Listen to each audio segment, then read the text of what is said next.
Victoria Spotorno es profesora de investigación vinculada a Donoren en el Instituto de Lenguas y Culturas del Mediterráneo y Oriente Próximo del CSIC. Es una de las expertas más relevantes en la traducción crítica de textos bíblicos. Desde que se licenciara en 1972 en Filología Bíblica Trilingüe en la Universidad Complutense y obtuviera 3 años después el Premio Extraordinario de Doctorado, su carrera académica ha estado vinculada al Consejo Superior de Investigaciones Científicas tras una breve etapa de formación en Oxford. Nacida en Madrid en 1941, 4 de los apellidos del padre de María Victoria Spotorno son de 4 países diferentes. Parecía clara, por tanto, su vinculación a los idiomas.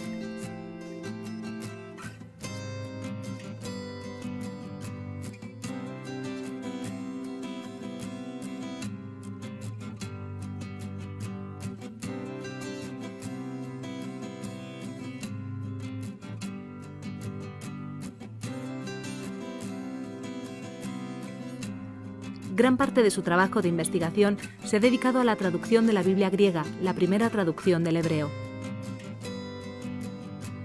En la actualidad colabora en la edición y traducción de la Biblia griega, la Septuaginta, al español.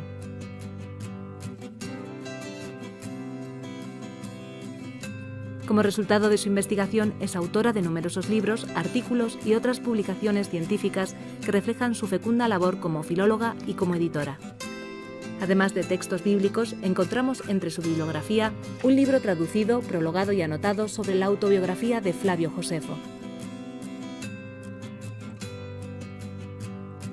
Victoria Spotorno es también especialista en papirología. Sus herramientas son, por un lado, las lenguas antiguas como el griego, el hebreo, el latín, el copto, el arameo y el siriaco, y por otro, sus hábiles manos y su tenacidad que le han permitido trabajar en la catalogación, restauración y conservación de valiosos papiros. También ha tenido un papel relevante su vocación pedagógica, formando a especialistas en papirología y en textos bíblicos.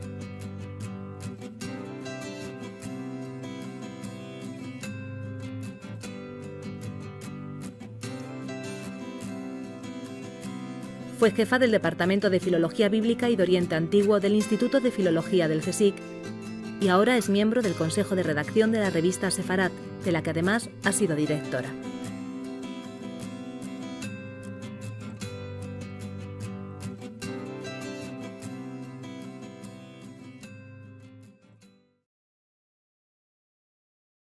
Bienvenida, profesora. Sí, muy buenos días, muchas gracias. Estamos acompañados por Isabel Fernández Morales, de la Unidad de Divulgación del Centro de Ciencias Humanas y Sociales del CSIC, donde se encuentra el Instituto de Lenguas y Culturas del Mediterráneo y Oriente Próximo. Entre ambos, Isabel, conversaremos con la profesora María Victoria Spotorno para conocer mejor su trayectoria científica. Así es, gracias Juan y a todo el equipo de Radio Nacional por invitarnos y ofrecernos esta oportunidad para hablar con unos protagonistas únicos, con relevantes trayectorias intelectuales y que tienen como uno de sus espacios de referencia fundamental el CSIC. Esta entrevista está enmarcada en una serie que realizamos en colaboración con Radio Nacional de España, investigadores del CSIC del área de Humanidades, que destacan por sus méritos científicos a lo largo de una vida dedicada a la investigación. María Victoria, si le parece, iniciamos esta conversación hablando de su formación en Filología Trilingüe en la Complutense, una titulación que en la actualidad ya no existe. ¿Y nos puede explicar, por favor, en qué consistió esta carrera, qué asignaturas cursó y qué le motivó a estudiarla? Pues me motivó que al principio de la carrera, como había 2 años de comunes y uno preparaba lo siguiente, yo iba preparada un poco para filosofía, me gustaba, pero en segundo de comunes me di cuenta de que era retener muchas cosas, que yo no tengo la cabeza para eso, y me gustaban mucho las lenguas, la filología en conjunto. Acababa de empezar la filología bíblica trilingüe y me pareció una manera estupenda de pasar a una labor filológica real. La había formado entre clásicas don Manuel Fernández Galiano, Luis Gil, y de semíticas don Federico Pérez Castro, y bueno, Díez Macho también, es decir, formaron esa mezcla de carrera que éramos muy pocos alumnos, efectivamente, por eso, sobre todo por la orientación en filología semítica, que fueron más hacia el judaísmo medieval o hacia otros lugares del área, pues se perdió. Y es una pena, porque realmente es una carrera muy completa. Teníamos la mitad de las asignaturas las dábamos con clásicas, los textos principalmente, y la otra mitad con semíticas.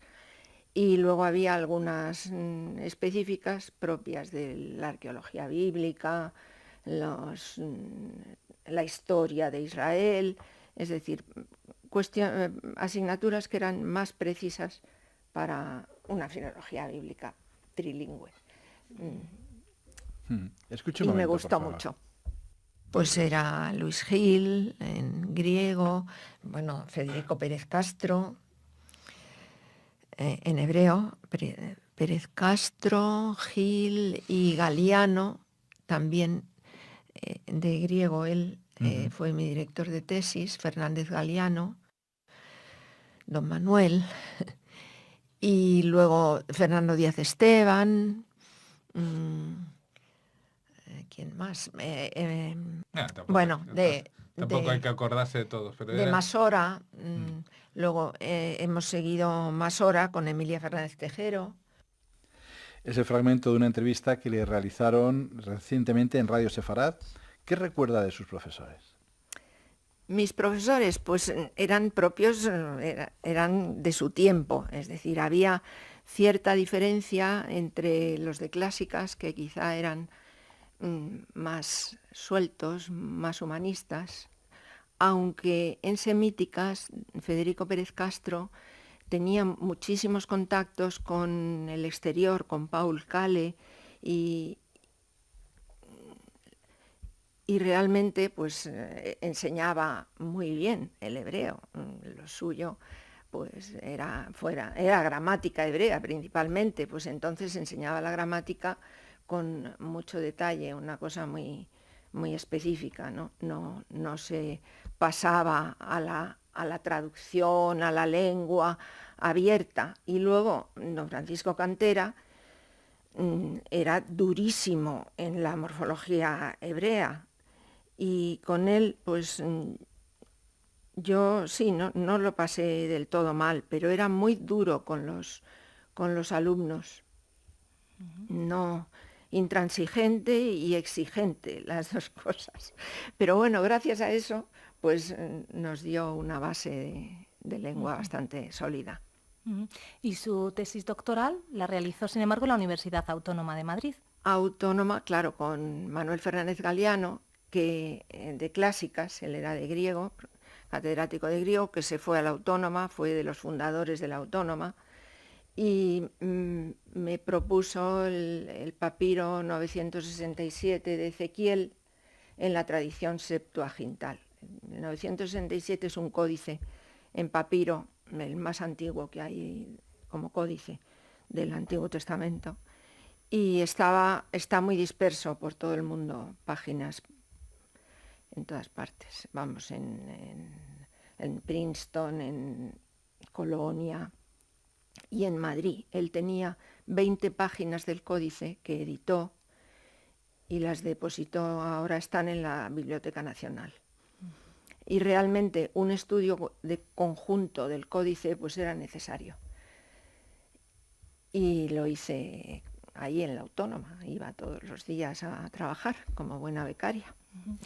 ¿Cómo marcó su trayectoria posterior este trabajo de tesis con este papiro en concreto? Ese trabajo me gustó porque además don Manuel tenía mucho interés por los papiros. A él le habían regalado una alumna especial, una alumna griega, que compraba papiros, y realmente le fue regalando a lo largo del tiempo una buena colección que ahora está en la Fundación Pastor de Estudios Clásicos. Y él era muy aficionado a los papiros, entonces también empezaba la lectura de O'Callaghan, bueno, es un problema concreto con un papiro del Nuevo Testamento, que no era del Nuevo Testamento, un problema de identificación. Y él pues me promovió un poco en ese campo. Yo al papiro 967 no tuve acceso nada más que por fotografía, una fotografía de las 20 páginas que él editó. Pero en cambio al papiro, el tal papiro, que es el texto más antiguo de Ezequiel, que no solo tiene Ezequiel, Daniel, Esther, pues eso en la crítica textual del Antiguo Testamento pues era un testimonio muy importante. Y un estudio general de, por lo menos, la parte de Ezequiel, que ya estaba editada en Gotinga por Ziegler, Joseph Ziegler, pues realmente fue muy, muy útil, muy necesario, y a mí me inició un poco en el valor textual de los papiros o de los testimonios. Por antiguos no son mejores, pero este sí realmente es un papiro con unas particularidades muy fuertes, una omisión muy grande en el capítulo 34 y una transposición de capítulos que luego se ha discutido. Siempre estas cosas dan para discusiones. Sí. Usted habla francés-inglés, si no nos equivocamos. Sí. ¿Y cómo fue el aprendizaje de los idiomas? ¿El entorno familiar favoreció esa...? Mi padre tenía mucho interés y nos promocionó para estudiar idiomas y nos mandaba al extranjero. Yo desde pequeña casi, porque estuve un mes en Alemania con un tío mío, una prima de mi edad, y no aprendí alemán, pero aprendí inglés porque ellos se manejaban en eso. Luego fui a Irlanda, un curso entero de donde salí pensando que no sabía nada, pero sí había aprendido, claro, realmente. No se sabe cómo, pero los idiomas pasan a la persona.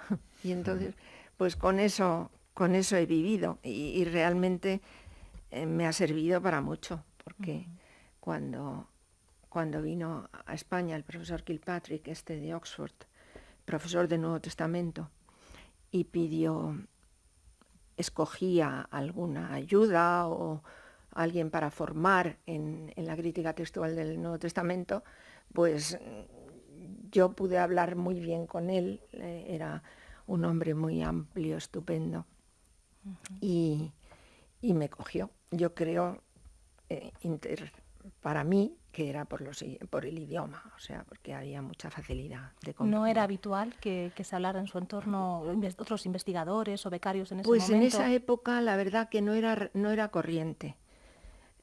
No era más bien raro, vamos,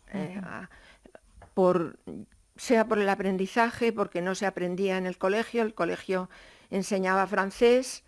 Yo luego fui a trabajar a Francia en los veranos, estaba en un preventorio, o sea, completamente inserta en la vida francesa, y eso también me sirvió para asumir el francés como segunda lengua. El inglés siempre ha sido más dificultoso porque no es romance, claro, no es lengua romance. Pero bueno, me defiendo bastante bien. ¿Y es determinante para usted, entonces, su trayectoria profesional, esa estancia, el inglés, que le facilita esa estancia de la que me gustaría que hablara ahora en Oxford, precisamente con Kilpatrick? ¿Qué supone esta estancia en Oxford? ¿En qué trabaja allí? Pues fueron los mejores meses de mi vida, yo creo, mi vida profesional, porque, claro, te abre un mundo, aparte de la soltura, este respeto inglés a lo personal, ¿no? No personal remarks, y entonces era facilísimo el vivir en lo que te daban. Y este profesor, además de que teníamos debates continuos en su casa con la enseñanza del Nuevo Testamento, y me iniciaba en cómo el mundo del Nuevo Testamento griego, cómo se repartían las ediciones, lo comercial también, o sea, y eso pues te abre un camino. Y luego él me proporcionó lo que llaman en Oxford tutorials con los mejores profesores, concretamente el de Siriaco, Sebastian Brock, un primer espada en esa especialidad, los papirólogos, 2 papirólogos porque uno se fue a año sabático, 2 papirólogos también de lo mejor, que me permitieron también hacer un trabajo de papirología en la Bodleiana a la vez, y te soportan con una amistad o facilidad. El de Copto, por ejemplo, pues yo creo que me tenía a mí de alumna sola en toda su estancia, y pues ibas a tomar un café después de la clase, porque es un mundo muy familiar, pero a la vez muy técnico y con mucha precisión y rigor en todos sus trabajos. Me abrió camino también para asistir a todas las conferencias interesantes para mí de los colleges que se daban por la tarde, por la noche. En fin, fue una época irrepetible, pero que la tengo, ahí la tengo. Y que la recuerda. Sí. Perfectamente. Es inevitable preguntarle por su rol de mujer que viaja y vive en el extranjero, en una época cuyo entorno académico, imaginamos, era predominantemente masculino, Sí. y por otro lado, como mujer procedente de un país como España, que en ese momento estaba muy cerrado al exterior, ¿no? Estaba Sí. muy cerrado al extranjero. ¿Sorprendía su presencia allí? ¿Fue para usted fácil ese año en el Reino Unido?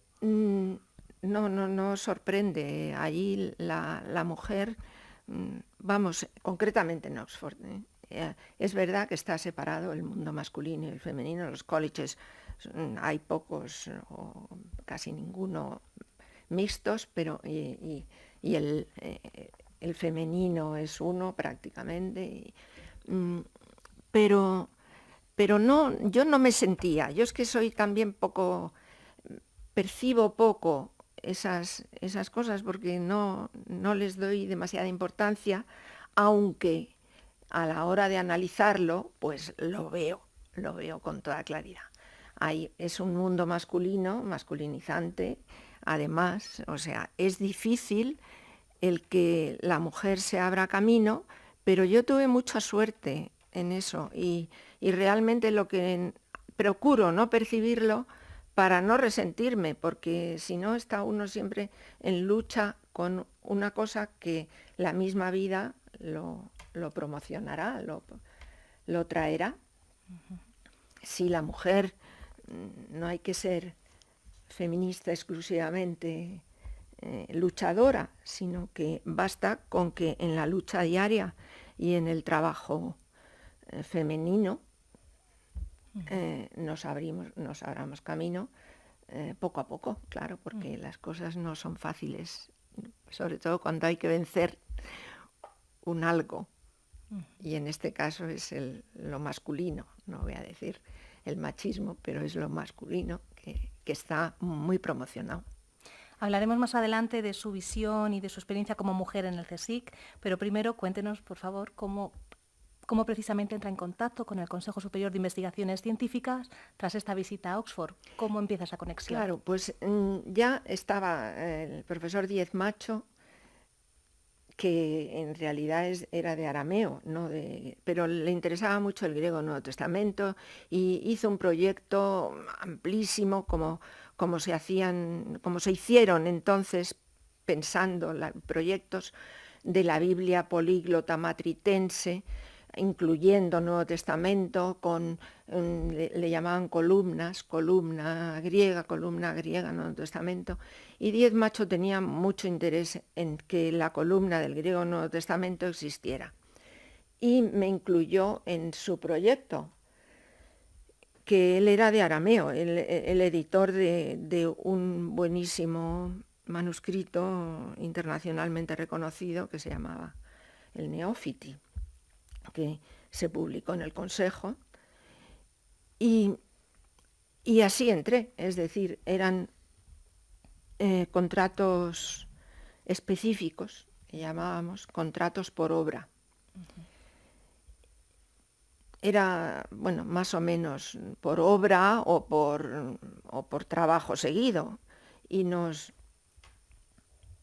pagaban pues poco y de vez en cuando. O sea, no era un contrato regular, sino era o 2 veces al año o 1 vez al año.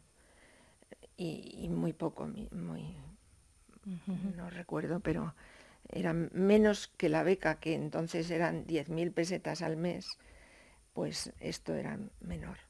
Pero en eso entré en el consejo. Poco a poco, cuando ya se acabaron bueno, íbamos teniendo contrato específico tras contrato específico. Y no fueron muchos años, fueron 3. Enseguida tuve un contrato laboral y luego ya la plaza. ¿De qué años hablamos, más o menos? Pues del año 78 fue el contrato laboral y después la plaza me parece que fue en el 81 o una cosa así, que como colaborador científico se llamaba entonces, científico titular ahora, pues ese inicio, ahí estuve muchísimos años. ¿Y sintió usted en algún momento discriminación en su carrera científica por ser mujer? Ya digo que yo no percibo, procuro no percibir eso, porque creo que no. Además, he tenido muy buenos compañeros y los profesores pues eran hombres, claro, por supuesto, pero así los teníamos como profesores y luego nos abríamos camino cada uno en su terreno, no por ser mujer éramos peor, al revés. Yo también, entre las mujeres de nuestro equipo, Emilia Fernández Tejero era de Biblia hebrea, con Carmen, no me acuerdo cómo se llamaba, pero bueno, estaba también en Biblia hebrea, y Masora, punteras en los estudios masoréticos. María Josefa Azcárraga también en Masora. Es decir, que en la Biblia griega pues había más hombres, porque claro, era José Ramón Busto, Natalio Fernández Marcos y yo. No había más. Precisamente ha desarrollado su carrera en este grupo, integrada en Biblia griega, dentro del cual ha participado desde entonces en numerosos proyectos de investigación sobre edición de textos bíblicos y sobre papirología. Nos ha contado quién formaba inicialmente parte de ese grupo, pero cómo se han desarrollado los proyectos en el grupo hasta el día de hoy y quiénes lo han ido integrando, un poco cuál ha sido la trayectoria del grupo de Biblia griega. Pues el grupo de Biblia griega, José Ramón Busto dejó porque tenía otros intereses, y quedamos Natalia Fernández Marcos y yo. Y ahora se ha integrado, bueno, ahora ya hace mucho, porque se empezó a publicar, porque era de Biblia latina, de Vetus latina, un tipo de texto latino, de Vetus latina, José Manuel Cañas Reillo, que está totalmente integrado porque es trilingüe también. Hemos procurado mantener el marchamo trilingüe, porque realmente es lo más específico, puesto que el consejo y en conjunto la investigación tiende a la especificidad, o sea, a lo específico, pues lo más específico para nosotros era el ser trilingüe. No quiere decir que uno de clásicas, algunos de los trilingües ahora han hecho clásicas por separado y semíticas por separado, porque ya la carrera no la tenían fija, pero de hecho para nuestro trabajo de labor investigadora es necesario las dos ramas. Ha hecho usted referencia a su trabajo con su compañero Natalio Fernández en esa labor de edición y traducción de la Biblia griega, la Septuaginta, pero ¿nos puede explicar qué interés supone este texto antiguo y cómo han desarrollado esa tarea? Bueno, la Septuaginta, claro, la Biblia, hablar de la Biblia siempre es difícil porque tenemos muchas ideas sobre la Biblia ya preconcebidas, y de filología bíblica pues habla muy poca gente también. O sea, es un poco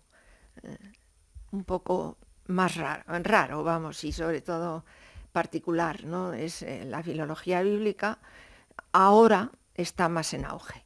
Pero Natalio Fernández Marcos, que tiene muy buenas ideas y ha sabido hacer proyectos abarcables en toda su carrera científica, muy amplia además y internacionalmente muy reconocida, y todos hemos ido al plano internacional porque es donde estábamos instalados. Pues el programa, la Septuaginta, concretamente la Biblia griega, es muy importante y ahora está teniendo muchísimo auge porque es la primera interpretación de la Biblia hebrea. Nos encontramos con Biblias. Yo cuando hablas con personas que, bueno, te demuestran un poco de interés sobre esta área, y dicen, pero no tenemos ya muchas Biblias. La Biblia está traducida, ¿para qué traducís otra? Pues porque la Biblia griega no es la Biblia hebrea. Las Biblias que hoy tenemos son traducción de la Biblia hebrea. Y los manuscritos hebreos son medievales.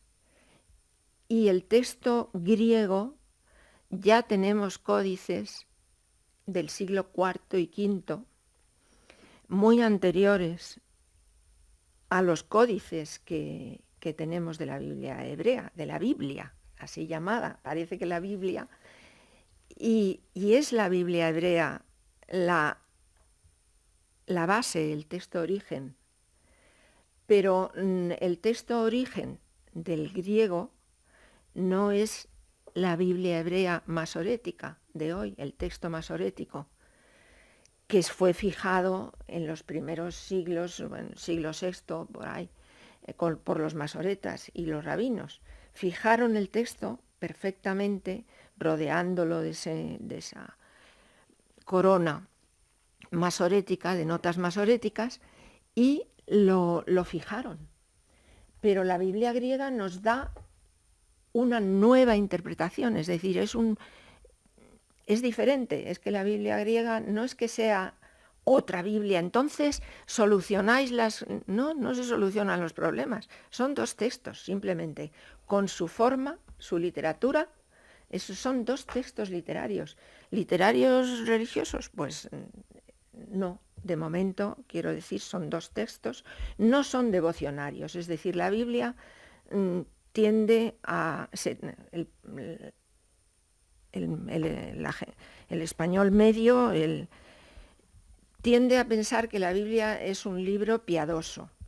No es un libro, no es un devocionario, es un libro, una biblioteca que suma libros poéticos, libros históricos, el Pentateuco, que tiene la base para el pueblo de Israel, es decir, la formación de todo lo que hoy vivimos.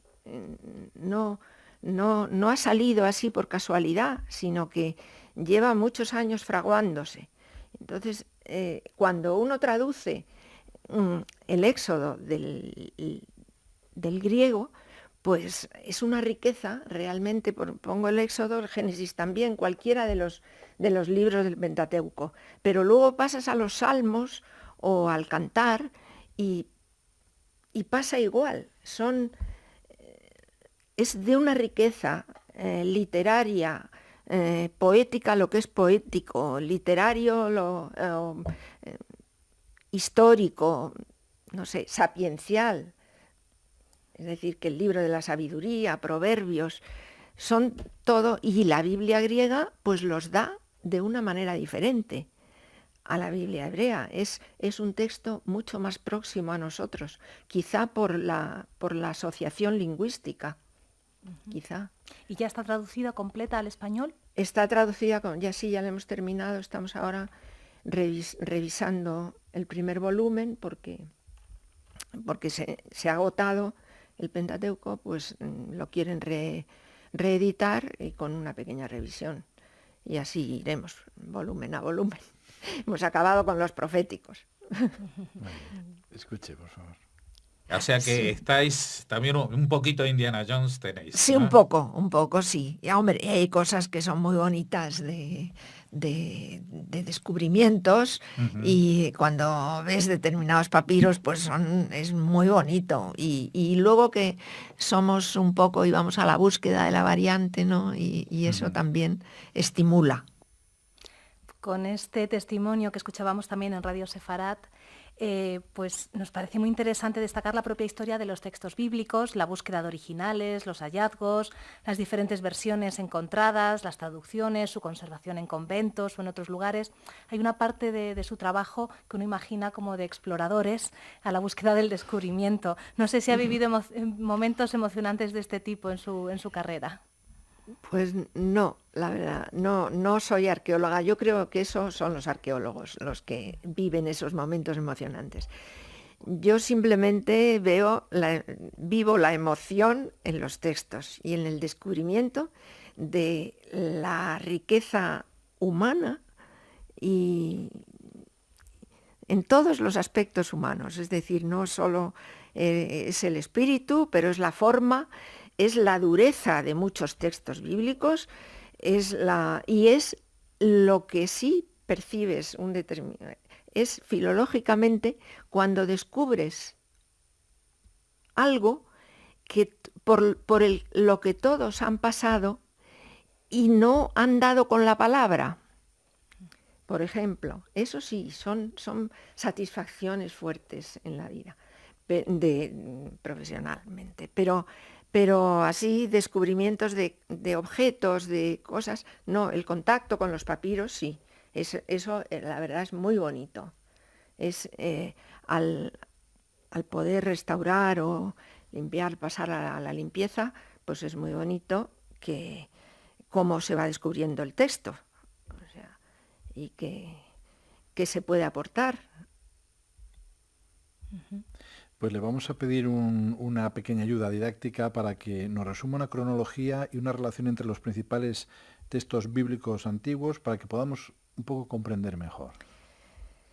Pues cronológicamente la Biblia se traduce, bueno, para la Biblia griega, digo, porque la Biblia hebrea, pues ya sabemos, no sabemos cuándo empezó, pero se transmitió, por supuesto, antes de Cristo, muchos años, y existía, como nos lo demuestran las cuevas de Qumrán, existía desde muy pronto, desde los primeros, vamos, ya en papiro, en papel, no todos, no hay papel, vamos, pero me refiero a escrito. Escrito existía. En la transmisión oral se hizo a lo largo del tiempo, pero pasa lo mismo con la Biblia griega a partir del siglo II, III, antes de Cristo, 200 y pico, se traduce el Pentateuco. De ahí hasta el siglo I antes de Cristo se fueron traduciendo los distintos textos al griego, aunque hay textos que ahora están apareciendo en hebreo, pero que solo son los deuterocanónicos, estos que se hicieron en griego, o se escribieron en griego. Esta transmisión hasta el siglo... luego está el Nuevo Testamento, claro, que es todo después de Cristo, por supuesto. Pero la transmisión del Nuevo Testamento es indefinida, o sea, no... el problema está en cuándo se empezó a constituir, a cuándo ya era un canon bíblico, un cuerpo constituido, porque tuvo sus fluctuaciones. Pero la transmisión de cuando ya en el siglo I estaba todo el texto hebreo traducido, empiezan, quizá a lo mejor llevados por eso, los rabinos y los masoretas empiezan a hacerse cargo del texto hebreo, que ya estaba escrito y se había transmitido oralmente, previamente. Lo fijaron muy paulatinamente, marcando hasta el número de veces que aparece esta palabra con esta grafía. Todo. Se le hizo una corona al texto bíblico con estas cosas que fijaban el texto, no tenía otro fin. Y hasta la época medieval no apareció un códice, o sea que... La reunión de todos. Sí, una Biblia. Sí. ¿Y cree que debería hacerse un mayor esfuerzo en divulgar la historia de los textos bíblicos, por ejemplo, para interesar a los jóvenes de hoy día?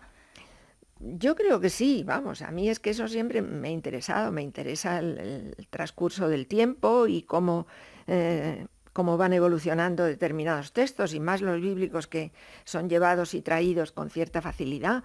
Pero el iniciar un poco en la historia del texto, yo creo que facilitaría la lectura simplemente.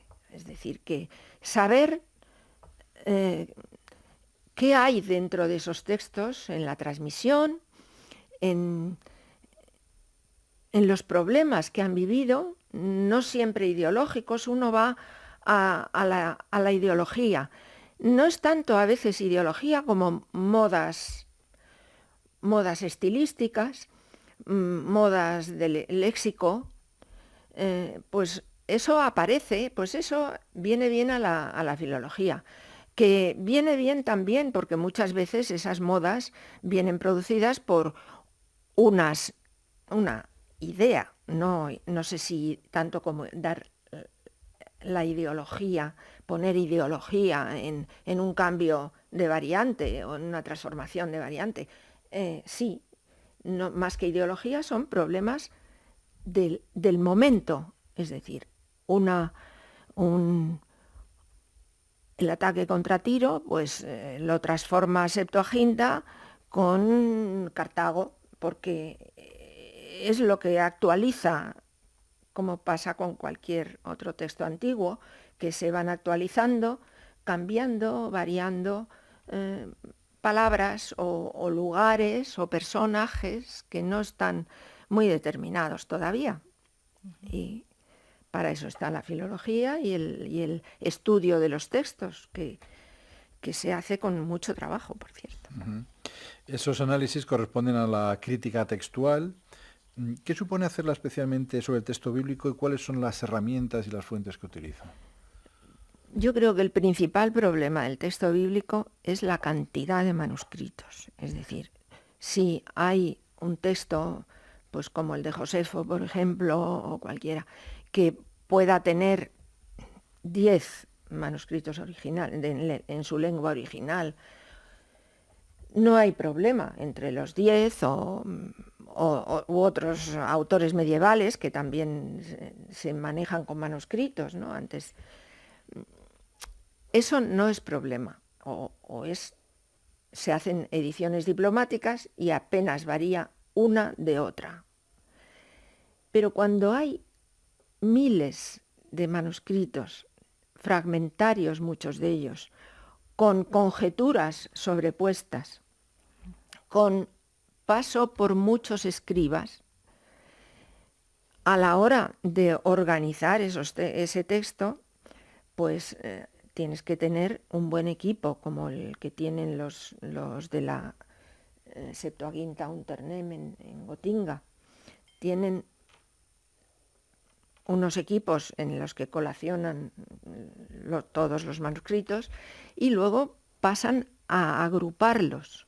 Es decir, la agrupación es fundamental, porque la casuística es importante, por supuesto, pero se agrupan los manuscritos y por lo menos el aparato crítico que hay debajo de un trocito de texto es más comprensible, más reducido, y por lo tanto se sabe ese tipo de texto pues contiene esta variante.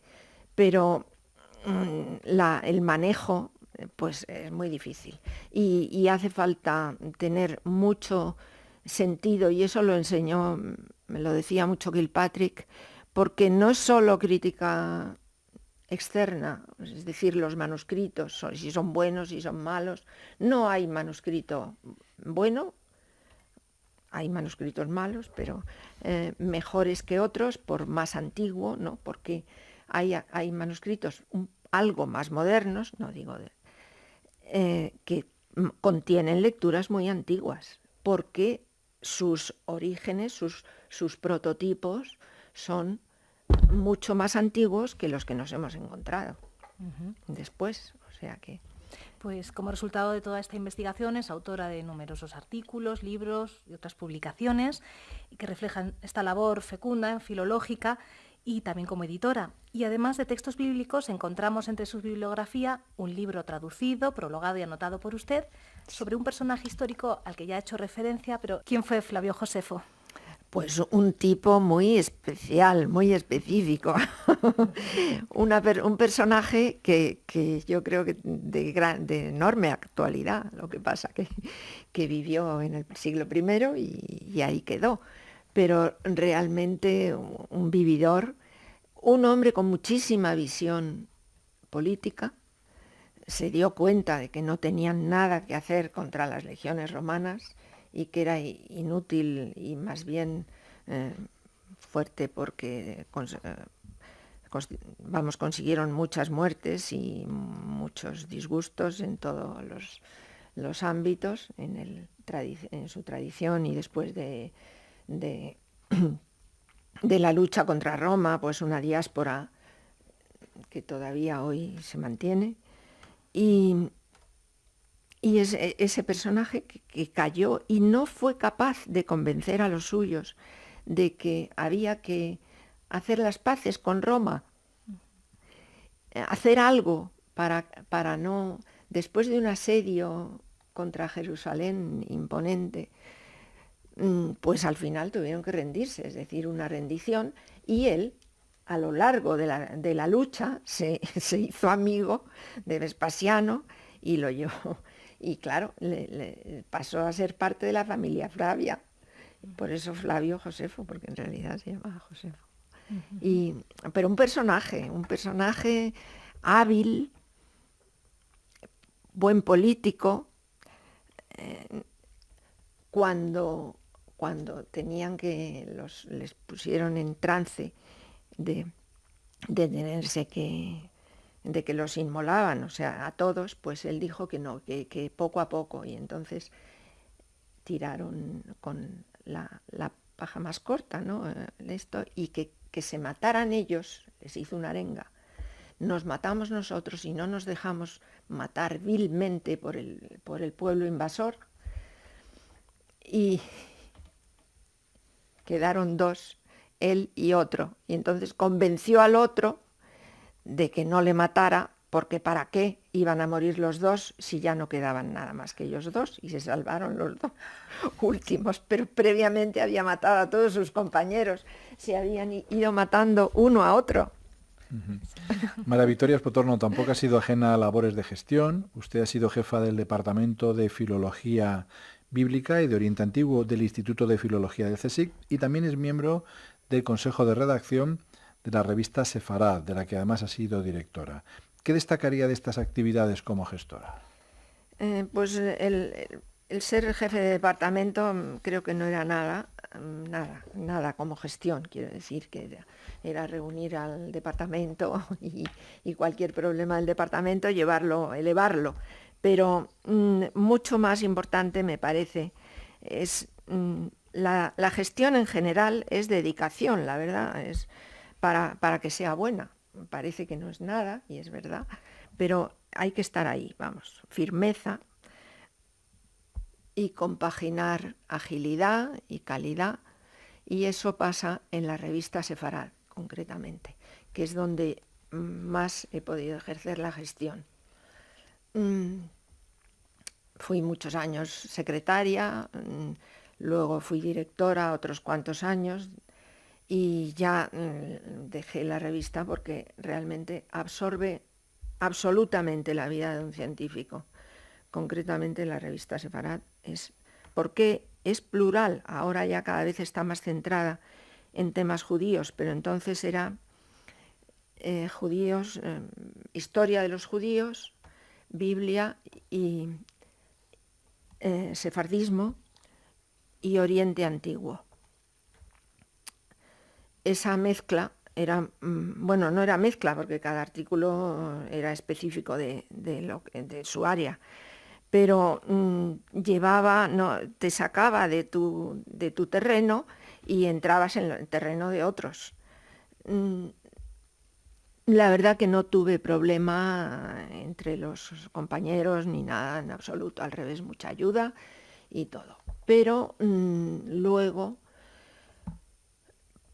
la revista, bueno, yo tuve mucho interés cuando fui directora de Sefarad en que la revista, que me parecía excelente, y es verdad que es una de las mejores revistas del Consejo y una revista de su especialidad excelentísima, la verdad, pues que estuviera un poco reconocida internacionalmente. Y entonces empezaba a oírse el índice del Institute for Scientific Information de Filadelfia, Arts and Humanities Citation Index. Bueno, pues fue al Consejo el presidente a Serrano, vamos, a la estudiantes, a la residencia de estudiantes. Y fui a escucharlo, el director de este índice. Directamente le dije que qué había que hacer para entrar en este índice. Y me dijo, bueno, digo, porque hay una revista que es excelentísima y me dijo que no tenía nada más que pedirlo y mostrar la excelencia. Y así hice, la verdad. Y nos la admitieron, fue yo creo la primera revista que entró en el índice. Y ahora pues todo es necesario, tiene que estar en el ISI. ¿Son revistas ISI o no? Pues esta es ISI desde sus orígenes. ¿Tiene buena salud la revista hoy día? Pues sí, tiene buena salud, se mantiene. Es decir, que hoy día hay muchísima proliferación de revistas, todo el mundo quiere su revista, si no la tiene la pone online y no es fácil. Pero tiene buena salud, va a salir ahora mismo el primer fascículo de este año y vive bien y tiene buenos artículos, como siempre. Es decir, que padece un poco de la multiproducción, como padece todos los estamentos nacionales y extranjeros incluso también. ¿Cuáles son los principales medios de difusión de su trabajo en su área? Además de la revista Sefarad, ¿hay alguna otra revista que sea señera? ¿O quizás son los congresos? No sé, ¿cuáles son los mecanismos fundamentales en su área de comunicación? Pues de todo hay, claro. Los congresos nos han abierto muchísimo campo, porque haces conocimientos, la gente te conoce, expones con cierta facilidad o son especialistas en tu campo, y el mundo de la filología bíblica fuera de España pues ha tenido la expansión que no ha tenido en España, curiosamente, porque nosotros, a pesar de ser la primera Biblia políglota en el mundo, que es la Complutense, el primer texto del Nuevo Testamento, por mucho que Erasmo se apresurara a hacer el suyo, pues tenemos ese hándicap, que después de eso, por no admitir traducciones vernáculas, por no seguir, por haber una inquisición, entre comillas, y irreal, con muchos que buscaban una pluralidad bíblica o la búsqueda de los textos originales, pues por esa cortedad hemos pasado muchos siglos sin que hubiera una buena traducción bíblica. De hecho, Reina Varela, la Caseodoro de Reina, es la mejor, para mí es de las mejores traducciones del texto hebreo, por supuesto, pero en castellano, y es protestante. Es decir, que la proyección bíblica que ha habido en España, quizá el catolicismo, el Concilio de Trento, que a su vez, hablamos mucho Natalio y yo, que no prohibía las traducciones, sino que lo único que hacía era que imponía el texto de la Vulgata latina, pues anuló una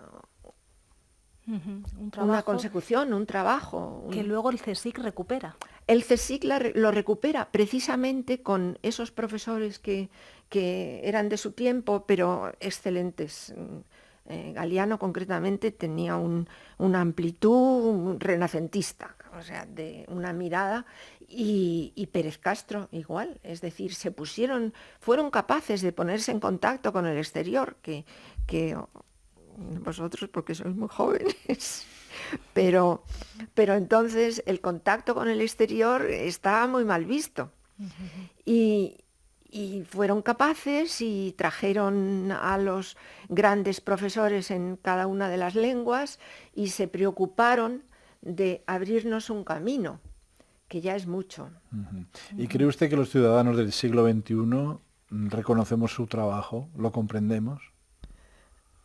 Yo creo que no mucho, pero ahí tenemos la culpa, a lo mejor los que... No, pero de hecho que damos cursos, cuando en el CSIC se abren cursos para becarios y para gente, los jóvenes que quieran venir y asisten, y yo veo que tienen interés en...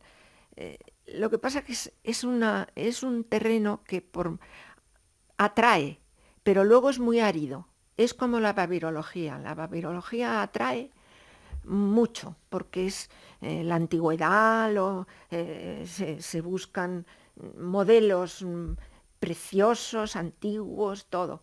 Pero luego es muy dura de editar, de llevar a cabo, de lectura, de todo. Es muy dura. Es un régimen... Sí, de esto queremos hablarnos adelante, de su labor como restauradora, pero volviendo a la formación, usted ha colaborado formando a especialistas en papirología, en textos bíblicos, dirigiendo tesis. ¿Qué valor precisamente le da a la formación? Le doy mucho valor. Lo que pasa que somos víctimas de nuestro tiempo. Hay mucha inmediatez. Y claro, no es fácil llegar aunque realmente tenemos ahora mismo han tenido plaza dos colaboradores muy, muy cercanos, uno de latín, Pablo Toribio, y una María Jesús Albarrán de copto, de los monasterios coptos, o sea, de papiróloga ella. Y luego hay un atractivo. Lo que pasa que estas personas llevan muchos años formándose para poder obtener una calidad real luego en sus trabajos, ¿no? Y eso es difícil. Yo creo que está ahí un poco la dificultad en el tesón, la paciencia. Son cosas muy pacientes para todos, la papirología especialmente. Precisamente hacía referencia Isabel también a la papirología, y una de sus facetas, que es única en el CSIC probablemente, es su trabajo como conservadora y restauradora de papiros. ¿Cuál es su primer contacto con la restauración y cómo aprende y cómo es el procedimiento? Pues fue primero Manuel Fernández Galiano, con su pequeña colección, no tan pequeña, 300 y pico de manuscritos de papiros, la entregada por Fotiades, una Penélope Fotiades se llamaba la persona que le traía los papiros, pues me pidió porque él los tengo ahí en una maleta, es que no sé qué hacer, porque, bueno, ya se decidió a depositarlos en la Fundación Pastor. Empezamos a ver con la restauración del papel, el Instituto de Restauración de España, de Madrid, nos daban muchas largas, que no, que es que tenemos otros proyectos más difíciles. Total, que me dijo Galiano, mira, Victoria, vete a ver si puedes sacar esto adelante, porque yo querría organizar la colección. Una de mis estancias en Oxford, fui a ver a mis antiguos papirólogos y me dijeron, esto está clarísimo en esta revista del conservador del Museo Británico, y está todo dicho. Tú sigues perfectamente todas las cosas y este señor Cockle te va guiando. Bueno, me pareció rarísimo y con temor y temblor, pero seguí aquello y adecenté, porque no sé si restauré totalmente, entonces no me atrevía a mucho, pero los papiros de la Fundación Pastor, primera cosa. Y luego Sofía Tobar se enteró de que había una colección muy buena en Montserrat, que había dejado Rocapuig, y habló con el abad, y el abad le dijo, bueno, pues que fuera a hablar con él y esto, y entonces entró en mi despacho. Vito, tú no te pondrías a restaurar o a hacer algo con los de Montserrat, con los papiros de Montserrat. Y le dije, bueno, no te puedo decir que no, pero en ese momento estaba yo muy cogida, pero bueno, acabé yendo con ella, íbamos periódicamente y restauramos muchísimos, la verdad, o sea, por número. Quizá no, porque claro, íbamos una semana a destajo, o sea, ahí horas y horas y horas para sacar un poco adelante, porque son muchos, es una colección de 1500 o más papiros, bastante plural, pero muy buena colección. Y ahora se van publicando, acabamos de publicar un volumen, y Sofía pues ha seguido con mucho interés, y ahora hay una base de datos muy importante también, Ductus, que se llama Ductus, con la Pompeu. La otra colección de papiros en Barcelona era del padre O'Callaghan, un jesuita, que también hizo una buenísima colección de papiros, esa quizá más amplia que la de Montserrat. Y están en ello. Yo ya me he retirado un poco porque tienen un sistema, han adoptado un sistema un poco más profesional, con química, más sofisticado, sí. Y porque esto, lo mío era, la verdad, pues lanzarme a hacer lo que podía. Valientemente, lo que pudiera, nadie más lo hacía, sí, ¿no? Claro, nadie más lo hacía. No, aprendí mucho y realmente es una buena obra, ¿eh? Han quedado ahí más de 600 papiros, pues bien situados, vamos, medianamente, y se van publicando. Y ahora, como vinculada a Donore, no se ha desvinculado de la investigación. ¿Cuál es su ritmo de trabajo y en qué trabaja en la actualidad? Pues ahora justamente estaba con una edición de papiros que me ha costado bastante también, como todo lo de los papiros, pero es un papiro muy bonito, pero en fin, bueno, es con uno de Montserrat, que es una parte de uno ya editado de la British Library, y entonces encaja en el agujero que tiene el de la British, que es una página completa, pues encaja uno de Montserrat. Completado entonces, el puzzle. Ha completado ese pequeño puzzle, sí. Y está saliendo ahora mismo, ya voy en pruebas, la edición esa, que es reeditar todo el papiro porque realmente lo requería. Y luego estamos haciendo la revisión de la traducción. La traducción es muy importante y luego tenemos la encomienda de en el proyecto de Biblia Latina encontrar o estudiar la base griega de la Vetus Latina, que en algunos manuscritos latinos españoles principalmente, porque la Vetus Latina española es muy productiva, muy fructífera.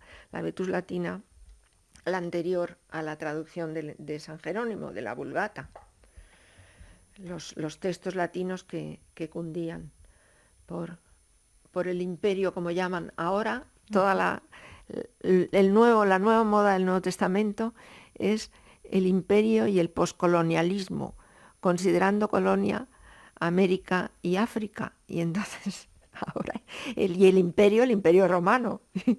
Y ahora hay muchísimo escrito sobre eso, el Apocalipsis y la fuerza del poscolonialismo. Bueno, las interpretaciones no se detienen, ¿no? No faltan, no. ¿Es usted religiosa también? Sí. Y queríamos preguntarle si de qué manera se influye esa vocación suya religiosa, en su labor filológica. ¿Se han entrado en colisión en alguna ocasión? No entra en colisión, nunca ha entrado, ni tienen por qué chocar, ni confluir tampoco. Es decir, son cosas que de la vida personal, como a cualquiera, pero en fin. La filología lleva a la realidad de los textos. O sea, eso es bonito. Puede influir personalmente en alguna faceta, pero no colisiona, no hay ningún problema. Estamos terminando ya esta entrevista, pero no queríamos irnos sin que nos explicara cómo ve el CSIC actualmente y su perspectiva de futuro. Bueno, el CSIC lo veo bastante bien en un sentido. Quiero decir, hay muy buenas cabezas. Casi todos los años nos encontramos con premios nacionales de un tipo o de otro cuando compiten con todas las universidades madrileñas, que son muchas. Y el CSIC, la verdad que resalta en ese sentido de premios, pero no vamos solo a los premios, sino que la realidad investigadora es bastante buena. Otra cosa es pues no sé cómo llamarlo, porque no es gestión propiamente, sino los enfoques que van teniendo las derivas. O sea, la ciencia tiene sus derivas en cada momento histórico, por lo que sea, o social. Y ahora pues hay la deriva de la competencia, de la competitividad entre la juventud, entre los jóvenes que vienen a que se quieren formar. Y eso no favorece a la ciencia, en cuanto que están unos años, se van, vienen otros, se van también. Hay mucho interés en publicar en revistas ISI, en algo en los propios investigadores pues tienen mucho interés en los sexenios, lo que sea. Quiero decir que las coordenadas que se han puesto a lo largo de todos estos años, muchos, un poco para evitar la desidia, que también existía, claro, por supuesto, en nuestro tiempo, y la dejadez investigadora, el puesto de trabajo porque sí, que eso podía existir, pero para poner cortapisas a eso se han puesto una serie de complicaciones que no sabes si mejoran o empeoran. Quizá es mejor dejar al que se abandona, pero sin embargo promocionar a lo que no se abandona de una manera un poco más coherente, más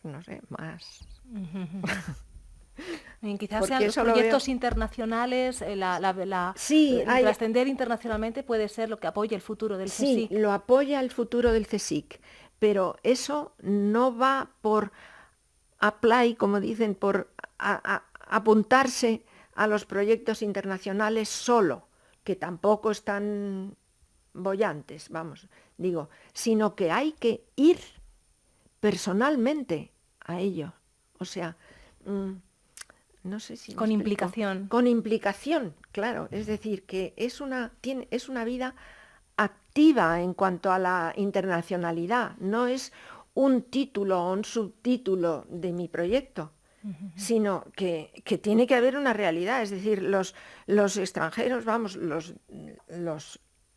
primeros, claro, porque tampoco vamos, porque sí, pero la gente especializada en nuestras especialidades, valga la redundancia, eh, tienen que conocernos y nos tienen que apreciar.